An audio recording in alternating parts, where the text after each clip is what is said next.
the Browns have signed a veteran offensive tackle, Germain Ifedi. So we're going to talk about what this means for the Browns and get to know Ifedi a little bit. And then we're going to go through Andrew Berry's press conference today and share some of the good tidbits that came out of it. But let's start with Ifedi first, the former first-round pick by the Seahawks out of Texas A&M. Well, I'm just going to be blunt with you guys, has not lived up to the first-round pick expectation, but he's got lots of experience, 59 starts at right tackle and 24 at right guard. Now, this does come just a day after Justin Murray, who has lots of experience. He was placed on the reserve/retired list. So you can kind of look at this one of two ways. One, it's just a clear Murray replacement to get an extra tackle on the offensive line. You've got OTAs and minicamp around the corner. You've got some injuries at that position. This is nothing more than just a simple camp body. Or you can be a little bit like me and think, would you really go after a veteran to have a simple camp body when the NFL draft is just around the corner and you got 6 picks in it and 11 spots for UDFAs? If you truly were just looking for camp bodies, wouldn't you go that much cheaper route compared to the 1.5? I know it's not a lot of money for NFL terms, but veteran minimum option. I could be making something out of nothing here. But when I saw this signing, I didn't think, oh, this is just a guy to help out with drills until the offensive line is healthy. I kind of perceived this as, ooh, the Browns just signed someone with a lot of experience, and their starting 3 tackles are all coming back from knee surgeries. And everyone's back in Berea. Maybe the Browns didn't get the greatest of updates on Conklin, Wills, and or Jones. And they're thinking, we should probably bring in some veteran reinforcements in case those injuries linger into training camp. It's April. I'm not saying that these guys are going to be missing some regular season time. The expectation from the beginning of the offseason was they will all be ready for the start of the 2024 season. But if you really just wanted to have a camp body, don't you think there would be a cheaper and lower key option than signing a guy with, what do we have, 75 career starts just to be there for drills in May? That I'm not completely convinced about. Now, we got more to share on this, and I'll give you guys more of an insight to who Germain Ifedi is as a player. But we did reach 34,000 subscribers. This was the goal I had before the NFL draft, so we did it with about a week to spare. Thank you all so much who subscribed. I really can't tell you enough how much I appreciate it. Every single night before I go to sleep, the first thing I do, or last thing I do, is refresh the YouTube Studio app because I love seeing this channel grow. And the first thing I do when I wake up is refresh the YouTube Studio app to see what kind of growth we had overnight. So thank you guys so much for joining what I think is a great spot for Cleveland Browns YouTube content. Now, like I was just talking about a moment ago, you got Jed Wills coming off of right knee surgery, Jack Conklin coming off a major left knee surgery involving his ACL and his MCL, and unfortunately it is not the first, second, or even third. No, I think it's the third knee surgery he's had. ACL, and then the Ravens game, and then this game here. So third major knee injury for Jack Conklin. And then you've got DeJuan Jones coming off a torn MCL from a practice in December last year. So you could look at this as this is a no biggie. Come on, Petey, you're making something out of nothing here. They just need a guy for training camp. Or you could be a little bit like me and think, maybe they're a little bit concerned about these guys' health and the possibility of landing one of the top tackles in the draft. And so they don't want to wait until the NFL draft to see if a guy they're banking on falls to them.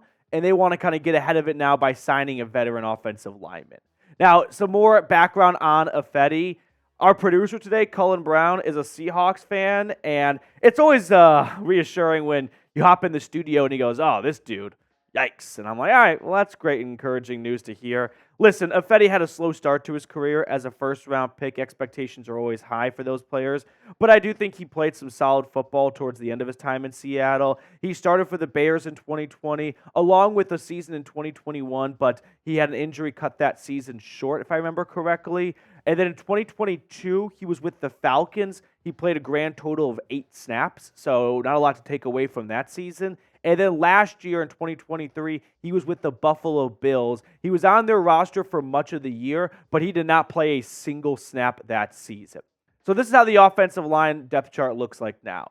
If Wills, Conklin, and Jones are unavailable for OTAs and minicamp, and that's no big deal whatsoever, and they just want to have guys up there to help run the drills and get the offense rolling, you've got Akeem Adeniji, who they signed in free agency from the Vikings. You've got James Hudson. You've got Germain Ifedi. You're going to have the draft coming up in OTAs and UDFA. So as things stand, the Browns currently have 3 healthy tackles, and my guess is that number may double once the draft and UDFAs are over. So we'll get closer to 5 or 6, and that's plenty for a team to operate during OTAs and minicamp.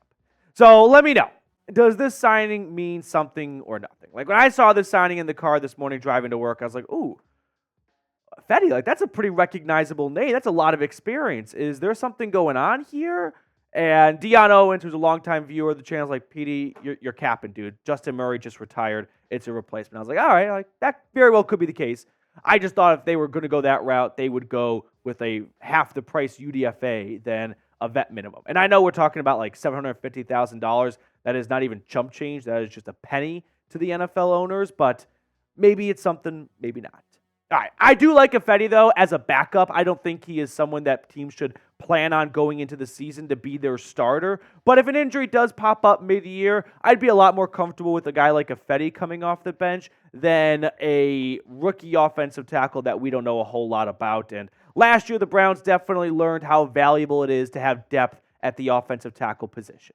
Now, next up on the channel, we're going to talk about whether or not this signals a draft plan, and then I want to share with you guys what Andrew Berry had to say to the media today during his press conference before the NFL draft. But first, I do want to talk to you guys about our wonderful sponsor today, which is Mando. Baseball fans, do you hate foul balls? And you know the kind.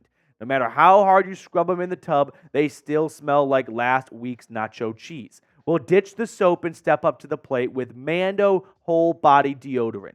Developed by a doctor, this game-changing formula is safe for your entire body and knocks out odor like a champ. Plus, the Dog Pound can get $5 off a starter pack at shopmando.com with promo code CHAT. Mando's starter pack is perfect for new customers. It comes with a solid stick deodorant, cream tube deodorant, 2 free products of your choice like mini body wash and free wipes, plus free shipping.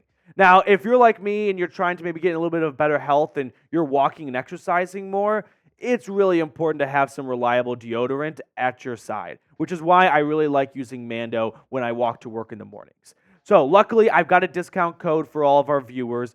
You can get $5 off the great starter pack they have when you use code CHAT. That equates to over 40% off their starter pack when you go to shopmando.com and use promo code CHAT. I put all that information in the comments and description of today's video. Now, getting back to what I want to say next is, what does this mean for the draft? Like, if you sign a player before the draft, does that mean in the draft you're not planning on drafting that position anymore? I don't think that's the case here. Cameron Justice, who was at the press conference this morning in Berea, tweeted out what Andrew Berry had to say about the Browns draft plan, strategy, whatever you want to call it. And he said they'll have a better feel of what they'll do in the draft when they're around 10 picks out. That's both in terms of who they may draft or deciding to move the pick via trade. So I don't think that the Browns signing Ifedi today shuts the door on them going tackle, because I don't think the Browns have really any idea who's going to be there at pick 54. They've got guys that they can cross off their list. They know Joe Alt is not going to be there, but there's probably a handful of tackles they like that may be there or may not be there. The timing is probably a little bit on the odder side because I don't think Ifedi was going anywhere. I don't think the Browns woke up this morning and had a meeting and said, let's put on some Germain Ifedi tape. I think this is someone that's going to really transcend our offensive line.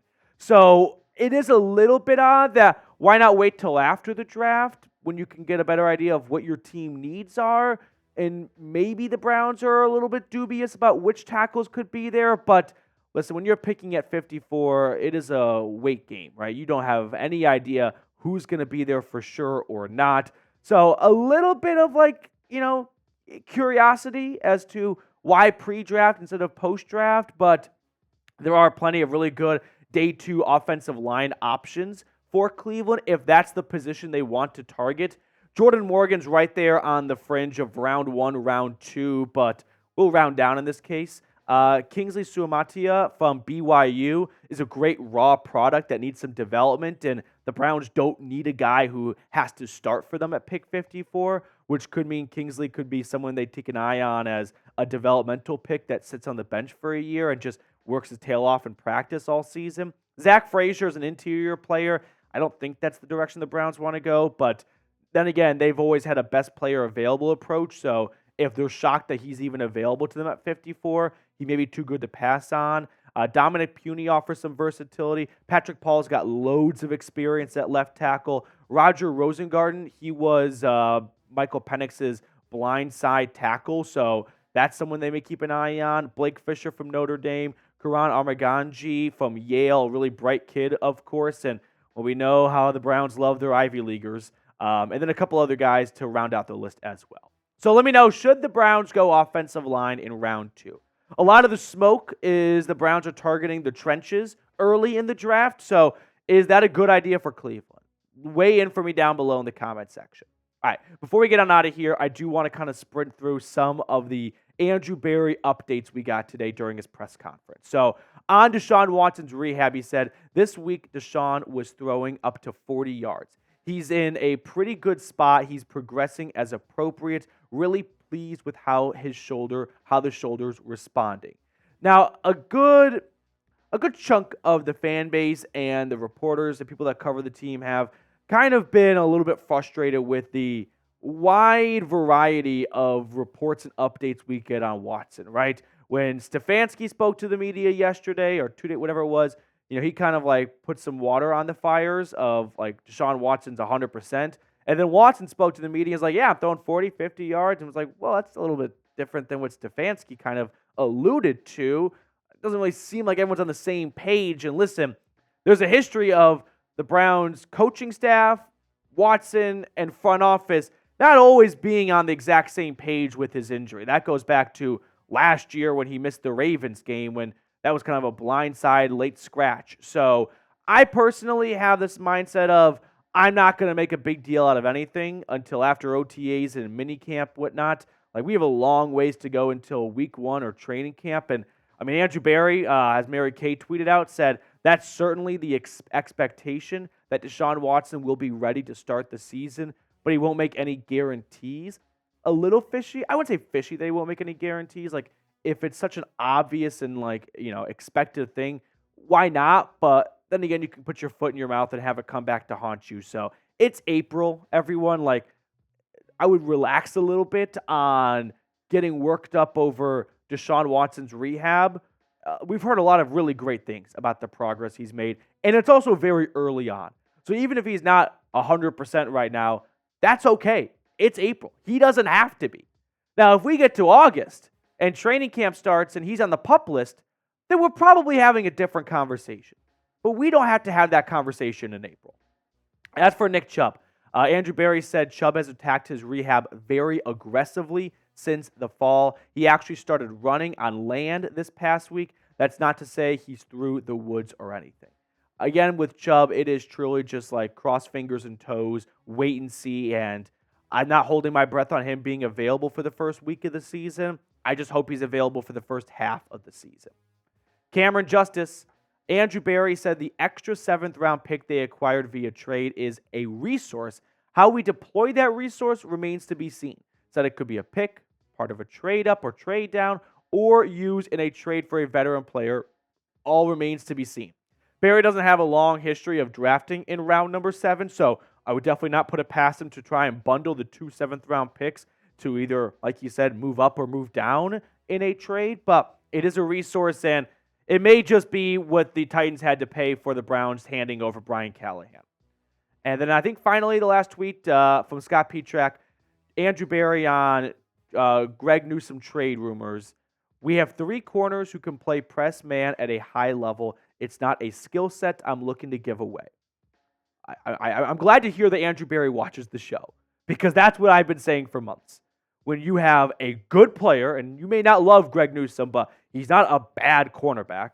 So when you have a good player at a key cornerstone position in an all-in season, it makes no sense to trade him away for a 4th or a 5th round pick so you can save some money.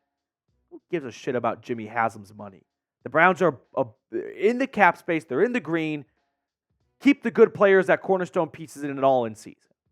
Andrew Berry's a very smart dude. I don't expect him to trade Greg Newsome. All right, let's wrap up the show by picking a card. Cullen Brown, what do we want to go with today? I think I'm going to go Two of clubs. I'm going to go with the 6 of hearts. Yeah. What'd you say? 2 of freaking clubs. Let's go! 2 of clubs. Let's all right. go. Damn. What was It's going to be a good day. Was the next one was not 6 of hearts. Fuck. I think it's like 2-1 producers right now. Maybe even 3. Damn it. All right. Fuck. All right. Enjoy the rest of your day. Germain Ifedi, welcome to the land.